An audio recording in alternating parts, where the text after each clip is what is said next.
Hello दोस्तों, welcome to my class. दोस्तों warm welcome to Aarti Chaturvedi ma'am classes. तो आज का हमारा टॉपिक रहने वाला है दोस्तों भ्रूण कोश तथा भ्रूण कोश का विकास। ठीक है, आप इसके नाम से ही पता चल रहा है कि जो आपका पहला चैप्टर है पुष्पी पादपों में लैंगिक जनन, उसमें कौन सा टॉपिक है? भ्रूण कोश। भ्रूण कोश का मतलब होता है कि जहाँ पे भ्रूण कोश स्थित होता है, जहाँ पे भ्रूण स्थित होता है, जहाँ पे वो रहता है, ठीक है, वो आपका क्या कहलाता है? भ्रूण कोश। तो अब हम यहाँ पे डिस्कस करेंगे कि ये जो भ्रूण कोश है वो बनता कैसे है, इसका डेवलपमेंट कैसे होता है। तो हमने अपनी पिछली वीडियो में डिस्कस किया था कौन सा टॉपिक?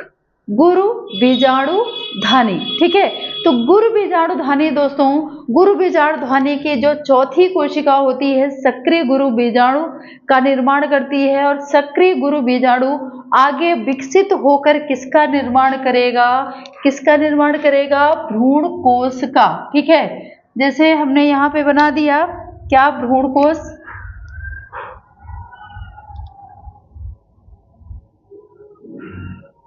ठीक है, ये क्या हो गया? भ्रूण कोश। इसको हम क्या बोलेंगे? कौन सी संरचना है ये? भ्रूण कोश। ठीक है, अब यहाँ पे होती हैं क्या इस तरह से कोशिकाएं, थोड़ा सा बड़े आकार में बना देती हूं, तो ये आपकी कौन सी कोशिकाएं हो जाएंगी? यहाँ पे ये कौन सी हैं? ये तो है अंड कोशिका, अंड कोशिका, और ये हैं दोनों कौन सी? सहायक कोशिकाएं, सहायक कोशिकाएं। ठीक है, और यहां पे होता है क्या? ये इसको बोलते हैं क्या? ध्रुवीय केंद्रक, ध्रुवीय केंद्रक। और इधर क्या होती हैं इसके अंदर? ये होती हैं प्रतिमुख कोशिकाएं,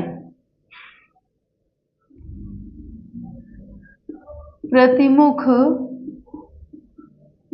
कोशिकाएं। ठीक है, तो जो ये अंडा होता है, मतलब ये जो भ्रूण कोश होता है दोस्तों, ये इतने सारे भागों से मिलकर बना है। ठीक है, जिसको बनाना बहुत ज्यादा आसान है। ठीक है, अब यहाँ पे देखिए कि ये भ्रूण कोश बनता कैसे है। आपको हमने गुरु बीजाणु धानी में, वो गुरु बीजाणु जनन में इस तरह की संरचना बताई थी, इस तरह से डिवाइडेशन होता है। तो यहाँ पे ये मैं थोड़ा सा ही इसको समझाऊंगी क्योंकि ये हम पहले भी डिस्कस कर चुके हैं। ठीक है, तो मुझे नहीं लगता कि अब उसको दोबारा से डिटेल में समझाने की जरूरत है। अगर आपने पिछली वीडियो देखी होगी तो उससे ये क्लियर हो जाएगा। ठीक है, तो यहाँ पे आपको पता है कि कौन सी कोशिका आकार में बड़ी हो जाती है? जो अधोस्तरीय हाइपोडर्मल कोशिकाएं होती हैं, उसी में एक कोशिका अपने आकार में बड़ी हो जाती है, जो क्या कहलाती है? प्रपशु, प्रपशु कोशिका। ठीक है, प्रपशु कोशिका। अब ये प्रपशु कोशिका दो भागों में डिवाइड होती है, जिसको हमने बताया था क्या बोलते हैं? परिणत विभाजन। परिणत विभाजन करती है, और परिणत विभाजन के द्वारा ये दो कोशिकाओं का निर्माण करेगी, एक प्राथमिक भित्ति कोशिका और दूसरी आपकी कौन सी हो जाएगी? गुरु बीजाणु मातृ या गुरु बीजाणु जनन कोशिका। ठीक है, अब यहाँ पे मैंने इसको पूरा डिटेल में नहीं बनाया है, चलो बना देती हूँ, फिर आप कंफ्यूज होगे। ठीक है, ये इस तरह से इसको, इसकी कोशिकाएं, हाइपोडर्मल कोशिकाएं आपको बना लेनी है, इसको पूरा कवर कर लेना है। ठीक है, इसमें ज्यादा टाइम आपको नहीं देना है, फटाफट बनाना है ये चित्र। डायग्राम में देखो ज्यादा टाइम उसी में नहीं लगा देना है कि आप एग्जाम के टाइम में डेकोरेट करने लगो उसको। ठीक है, जितना फास्ट बनाओगे उतना सही रहेगा। बहुत ज्यादा पेंटर नहीं बनना है एग्जाम में। ठीक है, तो अब ये जो कोशिकाएं हैं डिवाइड हो गई। ठीक है, डिवाइड होके ये आपकी कौन सी होगी? प्राथमिक भित्ति कोशिका, जैसा आपने लघु विचारधानी में भी पढ़ा था, प्राथमिक भित्तीय कोशिका, भित्तीय कोशिका, ठीक है। और ये आपकी कहलाएगी कौन सी? गुरु बीजाणु मातृकोशिका, मातृ या जनन कोशिका लिख लो यहाँ पे, जनन कोशिका, जनन कोशिका, ठीक है। अब ये डिवाइड होगी, ये डिवाइड होगी कौन सी? देखो प्राथमिक भित्तीय कोशिका 2-3 और परतों में डिवाइड हो जाती हैं। मेन इसमें डिवाइडेशन हमें किसका देखना है? देखना है गुरु बीजाणु मातृ कोशिका का, ठीक है। अब ये गुरु बीजाणु मातृ कोशिका क्या करेगी? यहाँ पे ध्यान रखो, ये तो यहाँ पे भित्तीय कोशिकाएं हैं ही, ये ऊपर की तरफ, यहाँ पे ये। अब ये जो आपकी नीचे की गुरु बीजाणु मातृ कोशिका है, ये इस तरह से आपको पता है कि कितनी कोशिकाओं में बढ़ जाएगी? 4 में। थोड़ा डिटेल में समझा देती हूँ, हालांकि इसमें ये समझाने की जरूरत नहीं है, फिर भी मैं आपको इसमें समझा देती हूँ ताकि ये आपको क्लियर हो जाए, ठीक है। भ्रूण कोश। अब जो हमारा अगला स्टेप होगा उसमें ये कोशिका, जो नीचे की कोशिका है, ये तीनों कोशिकाएं, ये यहाँ तक की कोशिकाएं अलग हो जाएंगी, ये कोशिकाएं अलग हो जाएंगी। और ये जो चौथी कोशिका है, ये अपने आकार में बड़ी होकर क्या बनाएगी? सक्रिय गुरु बीजाणु, ठीक है। और यही सक्रिय गुरु बीजाणु आगे डेवलप होके किसका निर्माण करेगी दोस्तों? भ्रूण कोश का, ठीक है। मतलब बीजांड काय का पूरा, आपने बीजांड पढ़ा होगा तो उसमें भ्रूण कोश के चारों तरफ क्या पाया जाता है? बीजांड काय, ठीक है। तो ये सक्रिय कोशिका है, पहले तो ये छोटी रहती है, यहाँ चारों तरफ बीजांड काय रहता है, लेकिन ये बाद में डेवलप होके बीजांड काय के भाग को भी घेर लेती है, और यही आपका क्या कहलाता है? भ्रूण कोश। अब इसमें एक चीज ध्यान रखिएगा, भ्रूण को ये जो सक्रिय गुरु बीजाणु कोशिका है जो भ्रूण कोश में बदलती है, तो इसका जो केंद्रक होता है ये डिवाइड होता है दोस्तों। जब केंद्रक डिवाइड होगा तो 2 भागों में समसूत्री विभाजन होगा और 2 भागों में बटेगा। तो एक जो केंद्रक है वो ऊपर निभाग की ओर चला जाएगा, और दूसरा केंद्रक कहाँ चला जाता है? बीजांड द्वार की ओर। आपने बीजांड की संरचना में पढ़ा है कि ये वाला भाग नीचे का बीजांड द्वार और ऊपर वाला भाग क्या कहलाता है? निभाग या चैलेजा, ठीक है। अब यहाँ पे ये चला गया, अब वहां पे ऊपर जाके, चलो मैं यहाँ पे थोड़ा सा डायग्राम के थ्रू इसको समझा देती हूँ, ठीक है।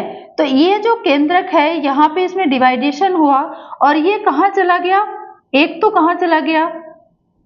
यहाँ पे, और आधा इसका भाग कहाँ चला गया? नीचे की तरफ। तो ये वाला भाग कौन का सा कहलाएगा? निभागी या निभाग, और ये वाला भाग क्या कहलाएगा? बीजांड द्वार, ठीक है। अब यहाँ पे ये केंद्रक जाके फिर से समसूत्री विभाजन करता है और 4 केंद्रकों का निर्माण करता है। यहाँ पे अभी इसके चारों तरफ कोशिकाएं मत बनाओ आवरण, ये 1, 2, 3 और 4। यहाँ भी ये क्या बनाएगा? 1, 2, 3, 4, मतलब ये 4 केंद्रकों का निर्माण करेंगे। फिर इनके ऊपर एक भित्ति का निर्माण हो जाएगा, जिससे ये किसमें चेंज हो जाएंगी? अंड समुच्चय में। इस तरह से फिर भित्तियां बन जाएंगी और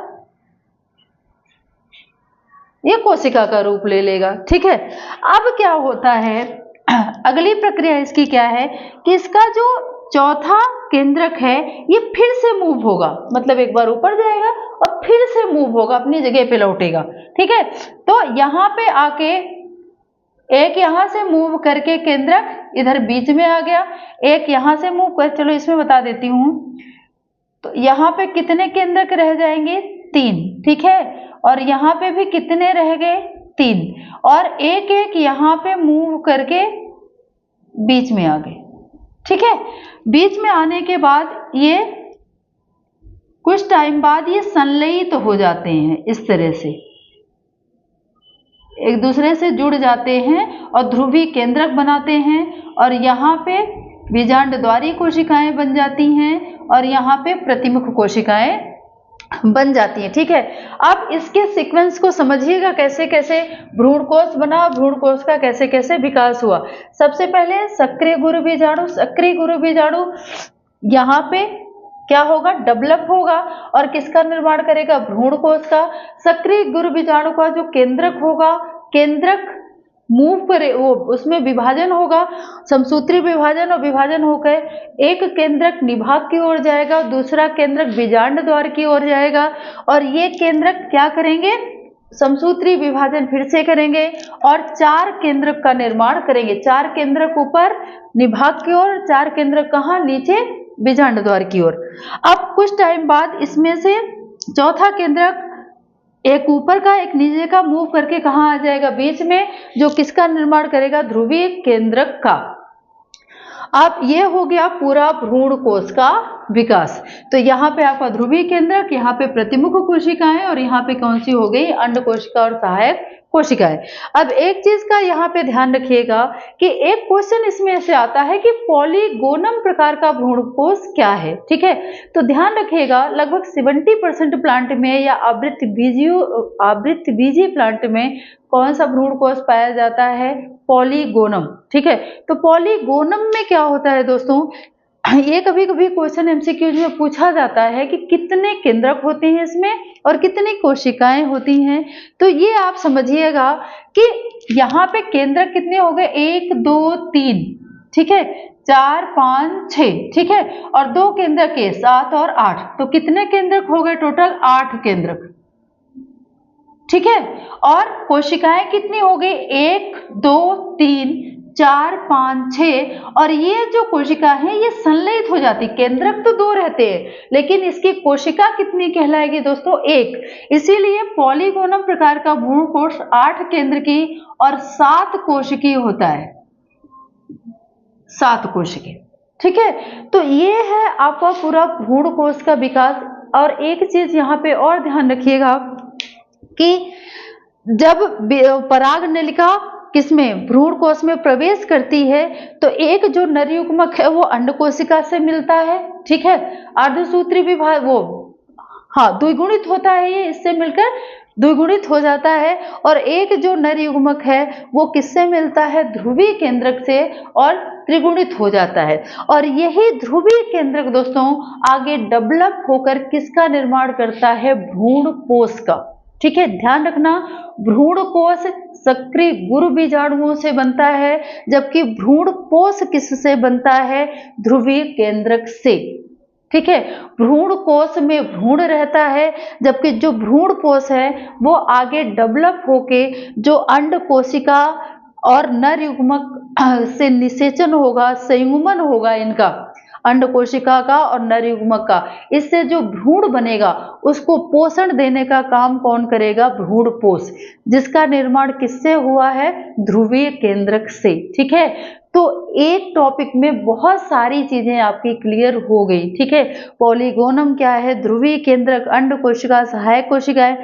जब अंड कोशिका में संयुग्मन हो जाता है तो ये सहायक कोशिकाएं, प्रतिमुख कोशिकाएं धीरे धीरे क्या हो जाती हैं, नष्ट हो जाती हैं। ठीक है, तो ये हो गया हमारा भ्रूण कोष तथा भ्रूण कोष का विकास। इसमें हमने आपको भ्रूण कोष भी बता दिया, भ्रूण कोष भी बता दिया, पॉलीगोनम प्रकार का भ्रूण कोष भी बता दिया, अंड कोशिका क्या है, प्रतिमुख कोशिकाएं क्या है। इसमें बिल्कुल ये आसान है, अंड कोशिका मतलब बीजांड द्वार के विपरीत, मुख के विपरीत जो कोशिकाएं हैं, ठीक है, वो आपकी क्या कहलाएंगी, प्रतिमुख कोशिकाएं। ठीक है, तो इसको थोड़ा सा क्लियर कर लेना। और यहाँ पे मैंने ये चीज आपको समझाने के लिए बताई है, भ्रूण कोष के विकास में इन चीजों की जरूरत नहीं है इस स्ट्रक्चर की, ये स्ट्रक्चर आपका बनता है गुरु बीजाणु जनन में। ठीक है, ये भी हमने आपको क्लियर कर दिया, यहाँ पे गुरु बीजाणु भी हो गया और आपका भ्रूण कोष भी हो गया। ठीक है, थैंक यू।